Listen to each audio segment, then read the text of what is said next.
Bien bonjour à toutes et à tous, j'espère que vous portez extrêmement bien. Aujourd'hui on se retrouve pour notre nouvelle vidéo sur The Walking Dead. Alors moi c'est Clément, je pense que vous le savez maintenant.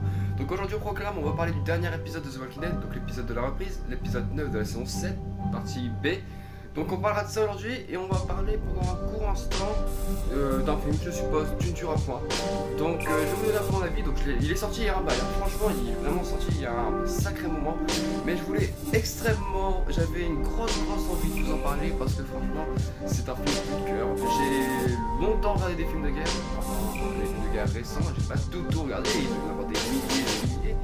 Mais j'ai regardé celui-là et franchement j'ai eu un putain de coup de cœur. C'est pour être sincère, j'ai vraiment eu un gros coup de cœur dessus. Donc tout d'abord, on va parler de Walking Dead. Alors concernant The Walking Dead, que dire de cet épisode? Donc tout d'abord c'est un épisode qui signe la reprise de la série. Donc une reprise qui franchement démarre plutôt bien parce que l'épisode n'était pas dégueulasse. Alors il y a un bon nombre de scènes franchement mémorables qu'on va tous se souvenir. Je pense notamment à celle de la tuerie de 100 zombies avec les deux voitures qui avancent comme ça. Ça c'était du lourd. Mais il y a aussi quelques petites scènes au début, genre celle de Super Gabriel. Là franchement c'est intriguant. Donc pour ceux qui sont pas au courant, j'ai spoilé sévèrement. Donc avant de regarder cette vidéo là, enfin cette partie là de vidéo, je vous invite à regarder l'épisode tout d'abord. Sinon ça va être un peu difficile. Donc que dire de cet épisode? Il était très bien. Gabriel au début on sait pas ce qu'il faut. Mais j'ai ma petite hypothèse, donc ça je reviens à la fin parce que c'est un lien avec la fin. Donc qu'est-ce qu'on voit pendant cet épisode là? On voit un Rick, une équipe de surveillants plus que déterminée à affronter Negan. On voit la colline, le royaume. Et malheureusement ça se passe pas très bien avec les deux. Bon, la colline déjà, il y a personne qui le déteste le plus. Grégory, je l'aime pas, je peux pas le saluer. Malheureusement, c'est lui qui va dire non. Il va absolument refuser la requête de Rick. Et contrairement à Ezekiel, qui est on verra pas longtemps après, donc dans le royaume, on va aussi revoir Morgan, comment expliquer ça? Pour Ezekiel, il refuse, mais il refuse pas comme Grégory. On sent qu'Ezekiel il refuse, et limite à contre-cœur. Pour moi, Ezekiel va revenir par la suite et va finalement leur dire ok, on est de votre côté. Alors que Grégory, Grégory non, ça passera pas du tout. Donc bref, il y a eu ça, voilà. Ensuite, on a un petit passage de Negan à la radio qui déplore la mort de Fat Joe. Ce qui est... on s'en fout un peu, personnellement, j'en ai eu rien à faire. Ensuite, il y a la visite de Grégory avec son père, qui là est un petit moment. On sait qu'il va pas se passer grand chose, qu'il va pas y avoir de mort ou autre, mais on se chie un peu dessus en fait. On se demande ce qui pourrait se passer. Et franchement, c'est un peu la partie. Il y avait deux moments tendus. Et à ce moment-là, tu te demandes un peu comment ça se passait, ce qu'il va dire. Et t'as l'autre moment. L'autre moment, c'est tout simple. Ils arrivent pas loin de la base de Negan, donc le sanctuaire. On le voit au loin.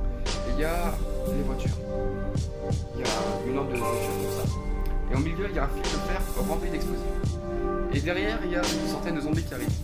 Et Rosita, comme Rick et tout, ils y ont largement pensé, les explosifs, il les faut. C'est obligatoire pour eux de les avoir. C'est une arme considérable. Donc ils vont les récupérer de justesse. Franchement, c'est là que tout le monde s'est chié dessus. Mais franchement, on ne s'attendait pas à ce qu'il y ait des morts. C'est tendu, mais voilà, sans plus. Et s'ensuit une scène magnifique entre Rick et Michonne dans une voiture. Donc en fait, les explosifs étaient reliés sur un fil de fer.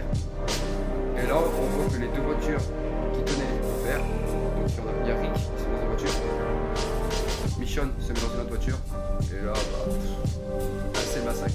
Une centaine de zombies, un plan mais magnifique, un plan, waouh, il y a 100 zombies qui sont coupés en deux, des têtes qui volent, c'est vraiment un super beau plan. Donc une fois ce plan terminé là, il se passe plus énormément de choses.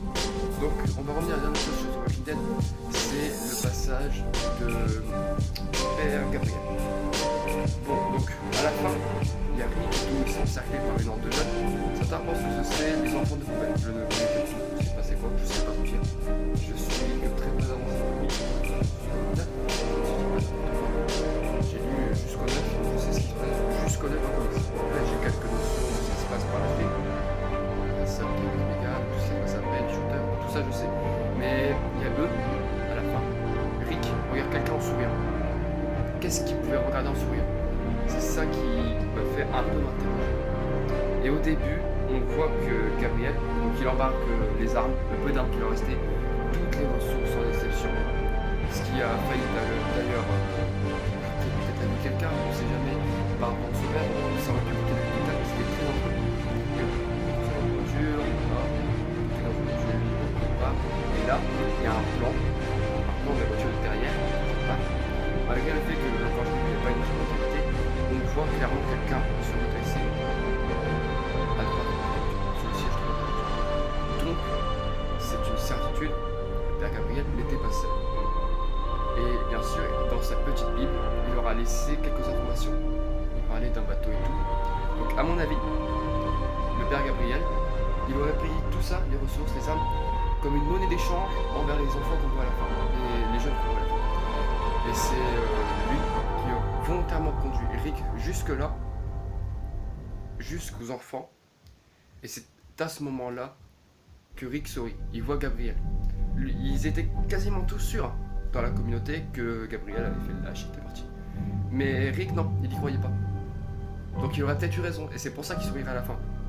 Peut-être soit il sourirait parce qu'il a enfin trouvé une armée, on va dire, potentielle, ou bien parce qu'il aurait complètement eu raison, il serait heureux d'avoir raison de voir Gabriel à mort. Dans les deux cas, c'est tout à fait possible. Donc pour cet épisode de Walking Dead, n'hésitez pas à me donner votre avis, ce que vous en avez pensé dans les commentaires. Et là, on va passer à la partie Tu ne tueras pas.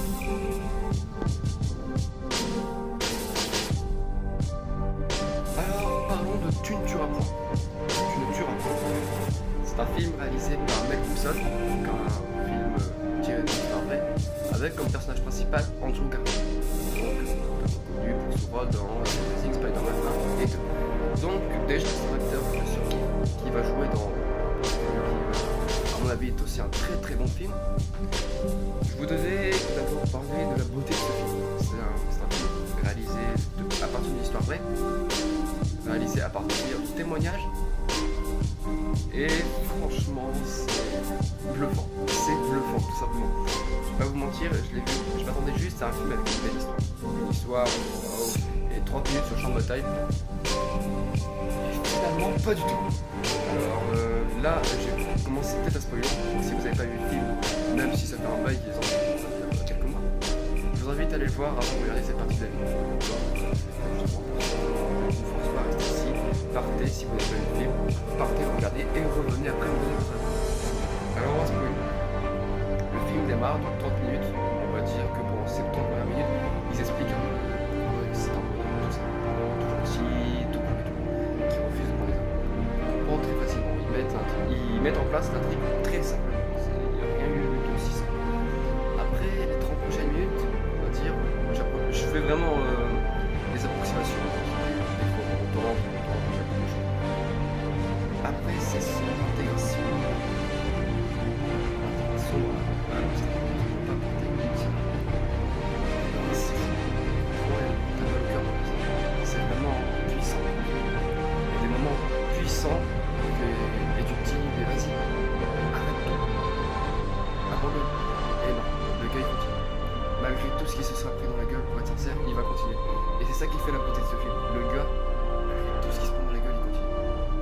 Donc ça se passe pendant 30 minutes, il se prend plein la gueule, il se fait limite torturer. Une torture légale, hein. Enfin, à un moment c'est limite. Et après, là c'est champ de bataille. Et là c'est une grosse surprise. J'entendais un film, vous voyez, Andrew Garfield, on s'était pas habitué à des films méga violents. Et bah là, c'était du lourd quoi. T'arrives sur le champ de bataille, t'as quoi? Allez, 10 secondes de calme. Ils arrivent sur le champ de bataille, ils mettent les pieds sur le champ de bataille. C'est le calme le plus plat, il n'y a vraiment pas un seul bruit, rien. Et là, pendant 1 heure complète, ça explose de partout.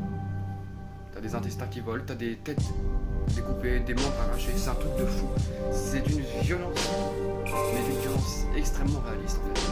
Et c'est ça qui est choquant. Je vais vous mentir, en Walking Dead, je me suis habitué à la violence. Mais c'est que dans ce genre de film, surtout dans celui-là, la violence, elle est... c'est quelque chose de fou. Ça te fait pas peur, mais comment dire, c'est prenant. T'as l'impression que quand tu vois des membres voler et tout, c'est franchement... c'est flippant, vraiment, très flippant. Et pour pas vous mentir... un des meilleurs films que j'ai vu hier. J'ai vu Fury, j'ai vu le film, et franchement celui-là, tu t'attends pas. En fait, c'est un beau film, mais tu t'attends pas à ce que ça parte aussi loin. C'est un film tragédie, mais vraiment, comment dire, vraiment très violent, vraiment prenant, vraiment réaliste. Ce que j'ai bien aimé à la fin de ce film, c'est justement qu'à la fin, il nous montre qu'avec plein de témoignages, il a réussi à constituer le film. Genre les moments où il sauve les gens, il va sauver un grand nombre de personnes, ce qui est incroyable. Ce qu'il dit dans le film, on voit à la fin que dans un témoignage du vrai gars qui a vraiment fait ça. Il est mort d'ailleurs en 2006, il est mort en 2006, il a dit une phrase qu'il dit, il a dit, si je fais un peu de quoi, Dieu me rend plus. Il l'a dit dans le témoignage qu'il avait sorti ça à chaque fois qu'il recevait c'était ça à chaque fois qu'il recevait. Ce film il est vraiment, je vous invite à le regarder si vous l'avez pas encore vu, mais franchement ce film il est beau, il est profond, c'est quelque chose de, c'est bluffant, franchement voilà, c'est bluffant, j'ai pas beaucoup de choses à dire dessus, enfin pas plus de commenter, c'est vraiment un très très beau film. Donc on va dire que ça va être tout pour cette vidéo, j'espère que vous avez aimé. Je vous invite à donner votre avis sur ce film, sur l'épisode de Walking Dead dans les commentaires, à lâcher un j'aime, à vous abonner. Sur ce, je vous dis à très bientôt, très prochainement sur les réseaux sociaux, sur YouTube. Salut tout le monde.